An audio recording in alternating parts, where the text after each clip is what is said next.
Hello दोस्तों, मैं हूं आपका दोस्त मोटिवेशनल विशाल। आज की कहानी का शीर्षक है भगवान अपने कुछ भक्तों की इच्छाओं को पूरा क्यों नहीं करते हैं। तो आइए आज की कहानी शुरू करते हैं। एक बार एक गांव में माता पिता और उनका बेटा 3 लोग रहते हैं। वे भगवान में बहुत आस्था रखते हैं, पर वे बहुत गरीब होते हैं। कभी कभी तो उन्हें एक वक्त का खाना भी नसीब नहीं होता। भगवान शिव और पार्वती ये नज़ारा ऊपर से रोज देखते हैं। एक दिन पार्वती से उनकी हालत देखी नहीं जाती। वो भगवान शिव से आग्रह करती है कि इन तीनों को अमीर बना दो।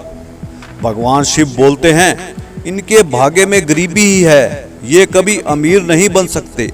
पर पार्वती जी की जिद के आगे भगवान शिव को झुकना पड़ता है।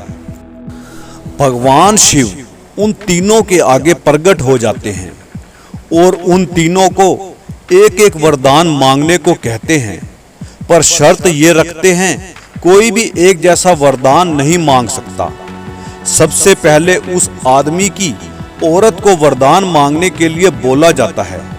वो झट से कहती है, हे भगवान, मुझे 16 साल की लड़की बना दो। भगवान बोलते हैं, तथास्तु। और वो बूढ़ी औरत एक 16 साल की सुंदर कन्या बन जाती है। लड़के का पिता अपनी पत्नी को 16 साल की लड़की के रूप में देखकर आग बबूला हो उठता है और मन में बोलता है, धूर्त औरत खुद 16 साल की लड़की बन गई, बड़ी जवानी चढ़ी है, अभी मजा चखाता हूँ। वो व्यक्ति भगवान शिव से वरदान मांगता है, मेरी पत्नी को सूरी बना दो। भगवान शिव बोलते हैं, तथास्तु। वो 16 साल की लड़की सूरी बन जाती है। ये सब देखकर उसका लड़का बहुत दुखी होता है और भगवान शिव से वरदान मांगता है कि हे भगवान, मेरी माँ को पहले जैसी बना दो। भगवान शिव बोलते हैं, तथास्तु, और अपने धाम वापिस आ जाते हैं। पार्वती जी भी ये सब नज़ारा ऊपर से देख रही होती हैं। भगवान शिव पार्वती को बोलते हैं, अब बोलो, इनके भाग्य में गरीबी ही लिखी है और जो पिछले जन्मों के कर्म इन्होंने किए हैं वो इन्हें भोगने ही पड़ेंगे।